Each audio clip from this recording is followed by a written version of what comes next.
You are welcome to this very program. Before we go into the project of today, what we have for our viewers, massive media will allow our viewers also to see how black people are being judged based on the leadership of those who claimed they are too wise at home, especially amongst their brothers and sisters. But outside their home, they have no value. They have no mental standard to stand with people outside their homes or villages or states or race and people of international standard.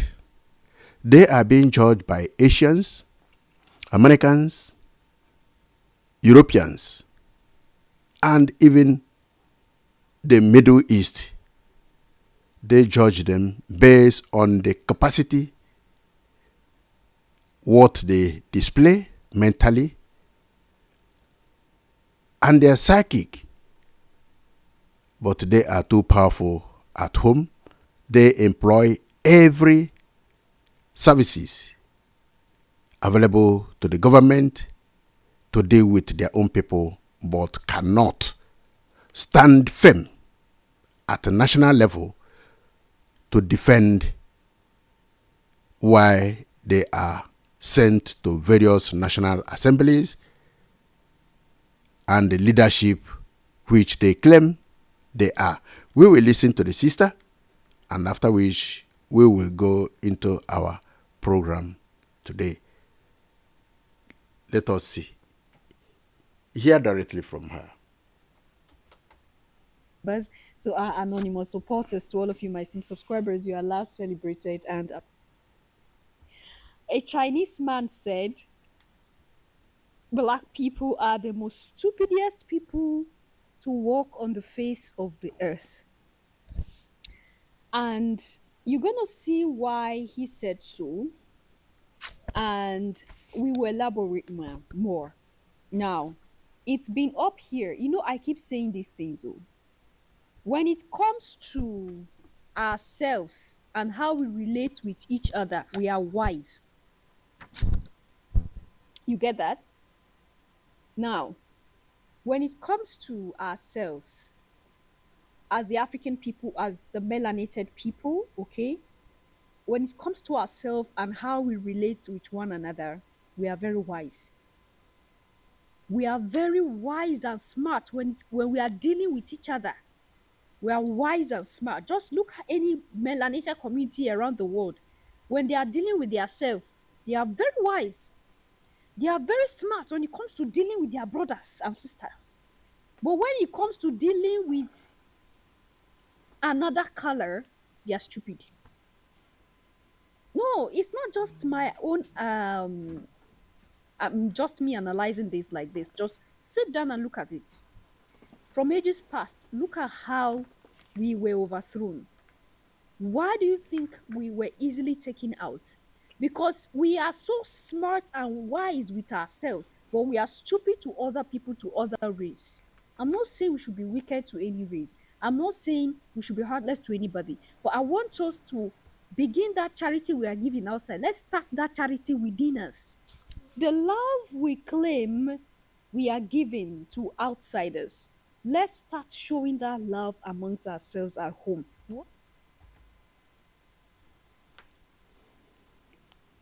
Hello, our great viewers.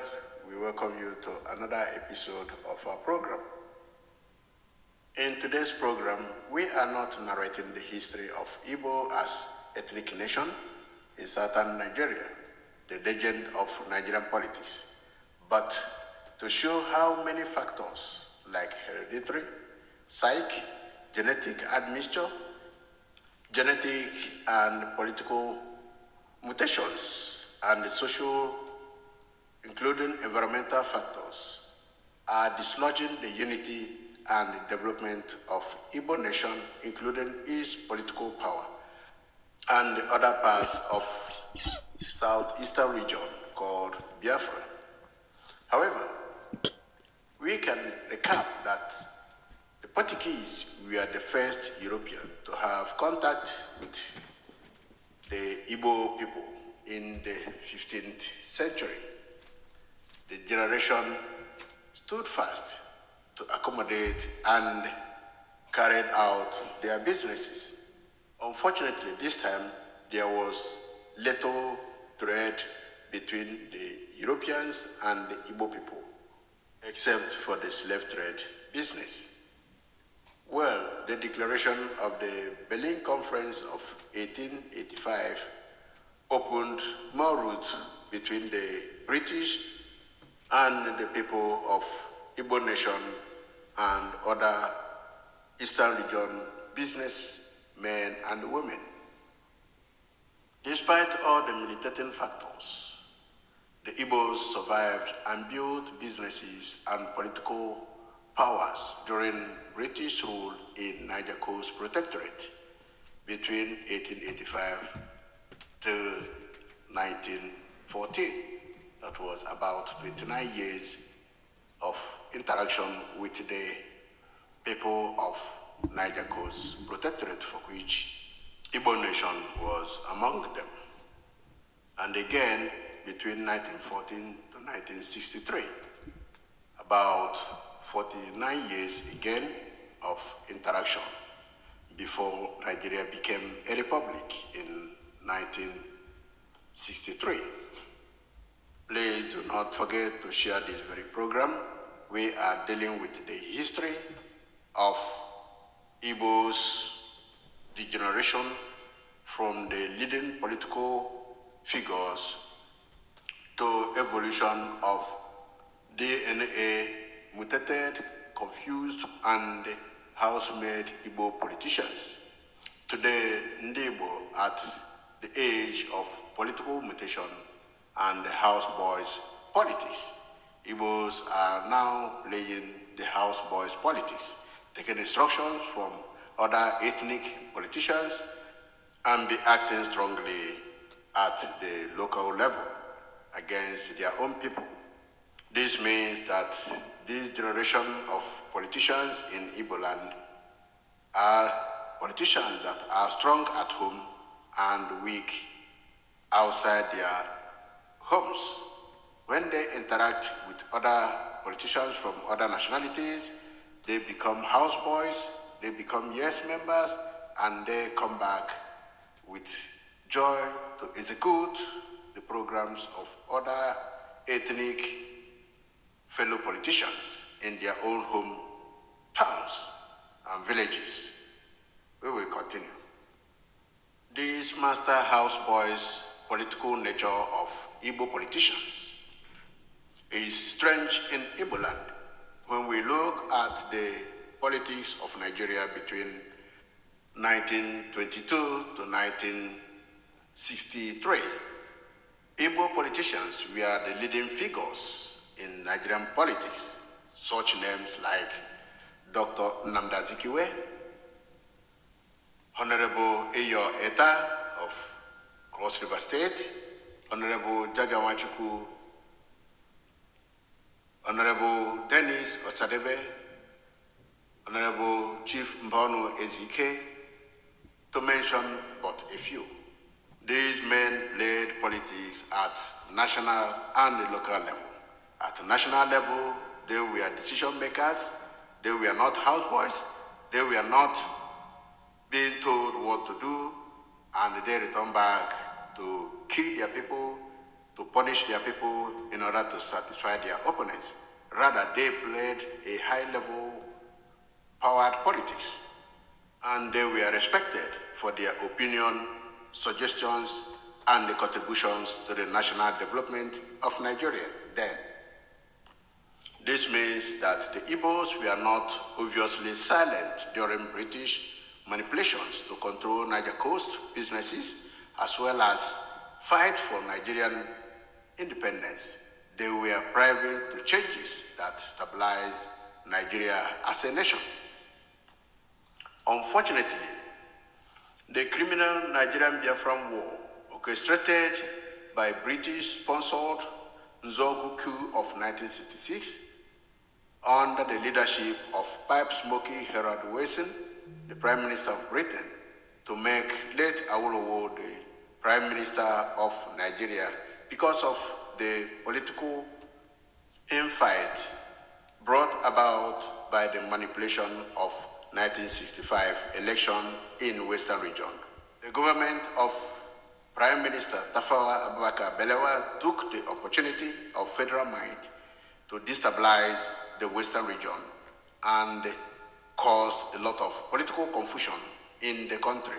And this was supported by his master, Sir Ahmadu Bello, the Premier of Northern Region of Northern People's Congress.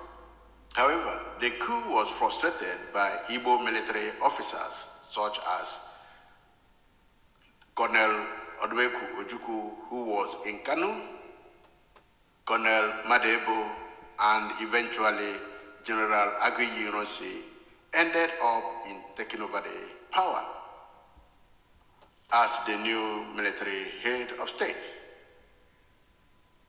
The echelon of British cunning and the chameleonic government then turned against the military officers that made the coup to be unsuccessful. Major Chukwemeka Nzogu was eventually arrested by these officers. What happened next? British government and their cronies turned against the government of General Aguiyi Ironsi and the governor of Eastern Region, Colonel Chukwemeka Odumegwu Ojukwu. British government of Wilson helped to organize the counter coup that led to the death of General Aguiyi Ironsi in July 1966. Despite the massive massacre of Igbos, surviving officers refused manipulations of Britain using Nigerian military militia led by Colonel Gowon, politicians like Obafemi Awolowo, emirs, obas, and Nigerian top civil servants as fronts and supportive teams to secure regular supply of crude oil to maintain BP and Shell oil businesses in the land of Biafra, while ignoring the lives and the survival of Biafrans. They sticked much on the advantage of their businesses than the lives of the owners of the land. Yes, there were destructions and devastations, including hospitals, schools, and homes. Indeed, after the Civil War, Britain applied Nazi sentiments and the World War II subjugations meted against Germans and Austrians from 1945 against Biafrans, especially Igbos. Nigerian banks were authorized by British Prime Minister Harold Wilson and their cronies, using Colonel Gowon as Nigerian head of state and Chief Obafemi Awolowo as the finance minister, to hand over only but £20 to each account owner in any of Nigerian banks before the war began. This was another Nazi policy applied against the Igbos after the Civil War in 1970. By this application, the Igbos were made to pay the price of the war and also the money lost by the British government for helping Nigeria to win the war, as to maintain their oil businesses in Biafra land. In our next episode, we will expose the evolution of genetic mutations, responsibility of our DNAs, exposing the normal Igbo race cells, and exposing the danger of political mutations in present day Igbo politicians of the present day, comparing them with the political leaders of the past.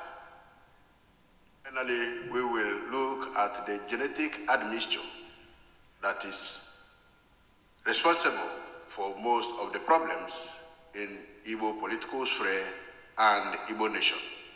Many people ask questions, why do Igbo politicians do so, do that, do this, behave in this very form? In this very program, you will get the real meaning, scientific and proved meanings of their behaviors, why they do it, and what motivated them to do so. Thank you. Do not miss this very episode. At the same time, we use this opportunity to thank you for watching. We ask you to share this very particular video, like, and leave your comment. For those who have not subscribed, we ask you to do so. As you do so, God will bless you until we come to you for the next episode. Watch out. Thank you very much, and God bless you. Bye.